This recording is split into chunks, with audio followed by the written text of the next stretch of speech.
Bismillahirrahmanirrahim. Assalamualaikum warahmatullahi wabarakatuh. Waalaikumsalam warahmatullahi wabarakatuh. Apa kabar Bapak dan Ibu sekalian? Luar biasa. Semangat pagi. Pagi.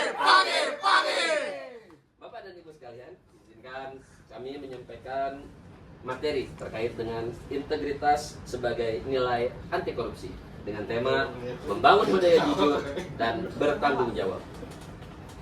Bapak dan Ibu sekalian, sebelum kami menyampaikan materi, izinkan kami memperkenalkan diri bahwasanya nama saya adalah Gozali sebagai calon penyuluh pertama anti korupsi, penyuluh anti korupsi pertama dengan nomor induk pegawai 1985 2906 2015 03 1004 dan jabatan saya adalah sebagai auditor. Baik, langsung saja kita ke materi. Pertama, kita akan membahas terkait dengan pengertian dasar korupsi. Tentunya Bapak dan Ibu sekalian sering mendengar apa itu korupsi. Namun, tahukah Bapak dan Ibu sekalian apa itu arti korupsi? Di sini saya akan menyampaikan pengertian dasar korupsi. Korupsi adalah penyalahgunaan kekuasaan atau jabatan untuk memperoleh keuntungan pribadi atau kelompok yang merugikan kepentingan umum. Beberapa contoh korupsi yang ada di sekitar kita diantaranya adalah suap, gratifikasi, penggelapan dalam jabatan, markup proyek, juga penyalahgunaan wewenang. Di mana suap adalah yang aktif adalah si penerima pelayanan, sedangkan gratifikasi itu tidak ada motif apa-apa terhadap itu. Selanjutnya, korupsi tidak selalu berupa uang. Jangan hanya dikatakan korupsi itu adalah uang, namun bentuknya bisa berupa fasilitas, kemudahan, bahkan pengaruh atau perlindungan yang diberikan sebagai imbal balik. Itu juga bisa dimasukkan menjadi korupsi. Selanjutnya kita akan berbicara tentang dasar hukum penindakan korupsi di Indonesia. Dasar hukum utama pemberantasan korupsi di Indonesia adalah Undang-Undang Nomor 31 Tahun 99, Undang-Undang Nomor 20 Tahun 2001, juga Undang-Undang 30 Tahun 2002 yang sudah dirubah, juga terkait dengan KUHP dan KUHAP serta peraturan pemerintah setempat. Undang-undang ini memberikan landasan bagi aparat penegak hukum untuk menyelidiki, menyidik, dan menuntut pelaku tindak pidana korupsi. Bapak dan Ibu sekalian, di sini kita akan membahas juga terkait dengan dampak korupsi. Korupsi mempunyai dampak dari beberapa aspek. Aspek ekonomi, aspek sosial, aspek politik, dan aspek hukum. Dampak ekonomi yang terjadi bisa menjadi uang negara bocor dan tidak tepat sasaran. Juga investor enggan masuk karena biaya tambahan dan risiko hukum tinggi.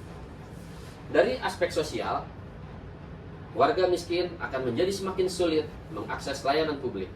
Senjangan sosial melebar karena sumber daya tidak merata. Demikian halnya dengan dampak politik. Legitimasi pemerintah akan menurun dengan adanya korupsi, serta rakyat kehilangan kepercayaan terhadap demokrasi dan pejabat. Aspek yang lainnya adalah aspek hukum. Kualitas jalan, kualitas pembangunan itu menurun karena anggarannya dikorupsi, dan pelayanan lambat dan mahal karena pungli ataupun suap.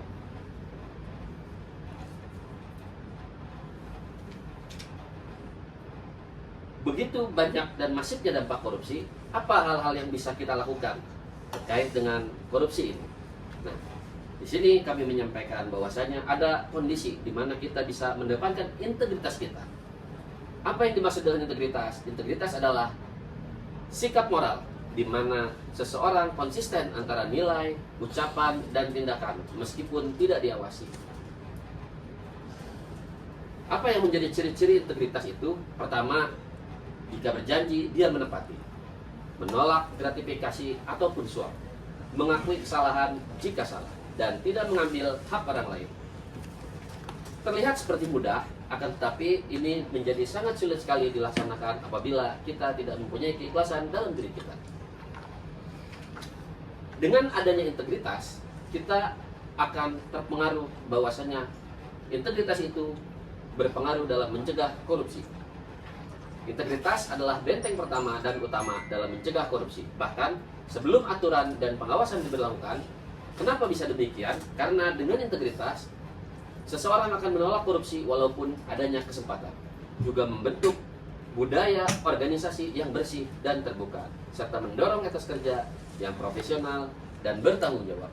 Juga meningkatkan kepercayaan publik terhadap institusi negara.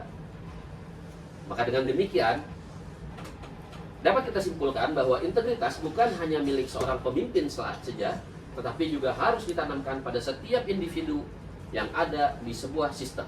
Sehingga dengan integritas, maka akan menjadi pelayanan menjadi lebih baik. Tanpa integritas pribadi, kebijakan anti korupsi akan sangat mudah dilanggar dan dilaksanakan. Demikianlah penyampaian yang akan kami sampaikan. Atas perhatian Bapak dan Ibu sekalian, kami ucapkan terima kasih. Dan sebelum kami tutup, barangkali ada di antara Bapak dan Ibu yang ingin bertanya. Silakan, Pak Agus. Ya, betul Pak. Boleh, silakan Pak.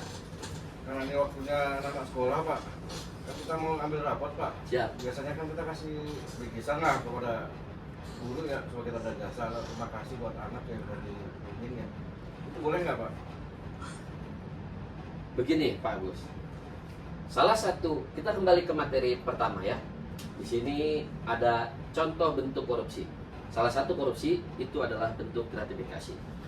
Nah, yang dimaksud dengan Pak Agus tadi, apabila pemberian itu mempengaruhi dan disengaja untuk mempengaruhi terhadap pekerjaan seseorang, itu bisa dikatakan masuk sebagai gratifikasi. Oleh karenanya, kami menyarankan agar hal tersebut setidaknya jangan dilakukan. Kalaupun mau diberikan, berikanlah kepada seluruh guru. Jangan terhadap guru tertentu saja, apalagi guru-guru yang mengajar. Mungkin itu saja. Oke, demikian materi dari saya. Mohon maaf apabila ada kekurangan. Sebelum saya tutup, kita yel-yel lagi. Selamat pagi. Pagi. Silakan. Nanya Pak, ini yang post-test nanti apa dijawabnya setelah ini atau gimana Pak? Oh iya, nanti kita akan melaksanakan post-test setelah pelaksanaan kegiatan ini. Harus setelah atau bisa besok Pak? Besok, nggak apa-apa. Boleh. Boleh. Baik, Pak. Oke, makasih banyak. Assalamualaikum warahmatullahi wabarakatuh. Waalaikumsalam. Semangat pagi. Pagi.